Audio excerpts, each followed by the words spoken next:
नमस्कार मित्रांनो, स्वागत आहे तुमचं आवड गणिताची या चॅनल मध्ये। परत एकदा आपण घेऊन आले बोर्ड एक्झाम साठी म्हणजे 10वीच्या एक्झाम साठी इम्पॉर्टंट असे क्वेश्चन त्रिकोणमिती म्हणजे ट्रिग्नोमेट्री वरती इम्पॉर्टंट क्वेश्चन जे 2 मार्क्सचे क्वेश्चन्स आहेत ते आपण आज परत एकदा घेणार आहे। या आधीच्या व्हिडिओमध्ये 1 मार्क्सचे जे क्वेश्चन्स होते ते मी टाकलेले आहेत, त्याची लिंक तुम्हाला डिस्क्रिप्शन मध्ये बघायला मिळेल। पण तुम्ही अजूनही माझ्या चॅनलला सबस्क्राइब केलं नसेल तर चॅनलला पहिला सबस्क्राइब करा आणि व्हिडिओ आवडला तर व्हिडिओला पण नक्की लाईक करा। तर आता बघतो आपण 2 मार्क्सचे क्वेश्चन्स।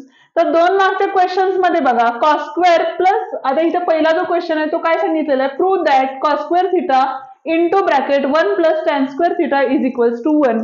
मी आधीच्या व्हिडिओमध्ये पण तुम्हाला सांगितले की जर ट्रिग्नोमेट्री म्हणजे त्रिकोणमिती जर तुम्हाला इझिली किंवा सोप्या ह्याच्यात जायचं असेल तर त्यासाठी तुम्हाला त्रिकोणमितीमध्ये सगळे इम्पॉर्टंट फॉर्म्युलेज म्हणजे आयडेंटिटी पार्ट पाहिजेत आणि त्रिकोणमितीचा जो ट्रिग्नोमेट्रिक रेशो टेबल आहे रेशोचा, तो टेबल पण तुम्हाला बाहेर पाहिजे आणि जर टेबल बाहेर नसेल तर तो इझिली कोणत्या मेथडनी सॉल्व्ह करायचा मी त्याची लिंक तुम्हाला डिस्क्रिप्शन मध्ये टाकलेली आहे, ती पण तुम्ही नक्की बघून घ्या।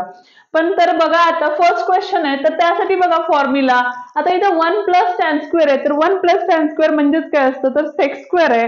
म्हणजे सॉल्व्ह करता ज्यावेळेला प्रूव्ह दॅटचे सम्स येतात त्यावेळेला आपल्याला पहिल्यांदा काय करायचे तर एलएचएस राईट करून घ्यायचे। तर इथे बघा cos square theta into bracket 1 plus tan square theta आणि आपल्याला ह्याचं जे आन्सर आहे ते 1 आहे हे आपल्याला प्रूव्ह करायचं आहे।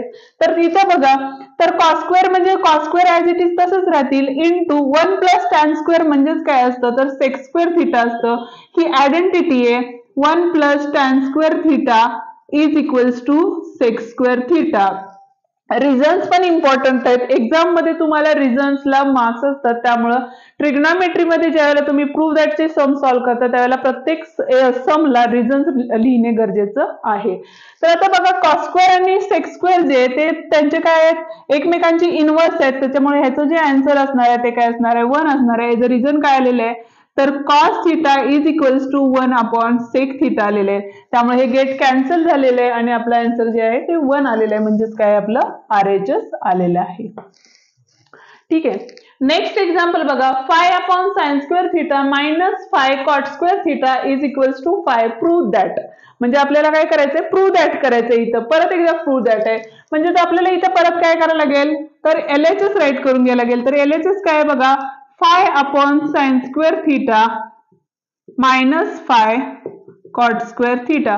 तर आता इथं बघा कॉट स्क्वेअरची जी व्हॅल्यू आहे, कॉट म्हणजेच काय असतं तर कॉस अपॉन साइन असतं, म्हणजे त्याच्याऐवजी आपण काय लिहू शकतो बघा 5 upon sine square theta minus 5 cos square theta upon sine square theta. Reason काय होतं तर cot theta is equals to cos theta upon sine theta, ही व्हॅल्यू यात सबस्टिट्यूट केलेली आहे। आता इथं 5 कॉमन होतं म्हणून बाहेर काढले आणि आतमध्ये काय राहिलेले आहेत 1 minus cos square theta upon sine square theta. But आता 1 मायनस कॉस स्क्वेअर थीटा म्हणजेच काय असणार आहे आपलं 5 into sine square theta upon sine square theta. Sign square theta get cancel झालेले आहे म्हणजे फक्त 5 राहिलेले आहे, हेच म्हणजेच काय असणार आहे आपले आरएचएस जे आपल्याला प्रूव्ह करायचे होते। थर्ड वन एक्झाम्पल बघतोय tan theta is equals to 9 upon 40 then find the value of sec theta find करायची आपल्याला। तर आता tan theta is equals to 9 upon 40 आहे, तर बघा फॉर्म्युला काय आपला 1 plus tan square theta is equals to sec square theta ही व्हॅल्यू आहे। तर tan स्क्वेअरची जी व्हॅल्यू आहे तर 9 अपॉन 40 आहे, म्हणजे स्क्वेअर केला तर 9 9 चे 81 आणि 40 जा किती होतात तर 1600 is equals to sec square theta. Denominator same केला तर 1600 plus 81 upon 1600 is equals to sec square theta। But आता सेक स्क्वेअर ऍडिशन केली तर किती येते 1681 अपॉन किती आलेले आहेत 1600 is equals to sec square theta. Taking square root घेतले, टेकिंग स्क्वेअर रूट घेतले तर हा कशाचा आहे 41 चा स्क्वेअर आहे आणि हा कशाचा आहे तर 40 चा आहे, म्हणजे सेक थीटाची जी व्हॅल्यू आहे ती आलेली आहे आपली 41 upon 40 sec theta. Next example बघा sec theta plus tan theta is equals to √3 दिलेले आहे आणि आपल्याला फाइंड काय करायचं आहे तर sec theta minus tan theta याची व्हॅल्यू आपल्याला फाइंड आउट करायची आहे। पण ऍक्च्युली हे जे 2 मार्क्सचे क्वेश्चन आहेत ते तुम्हाला काय देतात तर आयडेंटिटी टाईप मध्ये क्वेश्चन देतात. मी तर तुम्हाला समजणार नाही म्हणून मी डायरेक्टली क्वेश्चन्स घेतलेले आहेत. तुम्हाला ऍक्टिव्हिटी टाईप क्वेश्चन्स असतात आणि ऍक्टिव्हिटीमध्ये तुम्हाला फिल इन द ब्लँक्स करायचे असतात. पण तुम्हाला इझिली एक्सप्लेन करता यावं मला म्हणून मी इथे ऍक्टिव्हिटी घेतलेली नाही. तर आता बघा, sec theta plus tan theta is equals to √3 आणि sec theta minus tan theta आपल्याला फाइंड करायचे. म्हणजे इथे आपल्याला आयडेंटिटी जी आहे ती यूज करायची आहे सेक आणि tan शी रिलेटेड असणारी. म्हणजेच बघा, तर sec square theta is equals to 1 plus tan square theta ही काय आहे आपली आयडेंटिटी आहे. तर आता आयडेंटिटी आहे, तर आता हा जो tan स्क्वेअर होता तो इकडे आल्यानंतर काय होईल बघा, तर मायनस मध्ये जाईल. म्हणजे minus tan square theta is equals to 1 होईल. Sec square theta minus tan square theta म्हणजेच काय झालेले आहे तुमचे sec theta minus tan theta आणि इथं येईल तुमचं दुसऱ्या ब्रॅकेटमध्ये sec theta plus tan theta is equals to 1. हे का घेतलं तर इथं पण आयडेंटिटी वापरली आहे कुठली, तर ए स्क्वेअर मायनस बी स्क्वेअर असेल तर ए प्लस बी आणि ए मायनस बी ही आयडेंटिटी वापरलेली आहे. आता sec theta minus tan theta हे ऍज इट इज तसेच राहतील इनटू या सेक थिटा प्लस tan थिटाची जी व्हॅल्यू होती याची जी √3 होती ती इथं घेणार आहे आपण इज इक्वल्स टू 1. आता हे याला मल्टिप्लायड होतं म्हणजेच इथं बघा sec theta minus tan theta is equals to multiplied होतं म्हणून तिकडे गेल्यानंतर डिवाइड मध्ये गेलं. हे आपलं आलेलं आहे फायनल आन्सर. क्वेश्चन बघतोय आपला, prove that the sine square theta upon cos theta plus cos theta is equals to sec theta.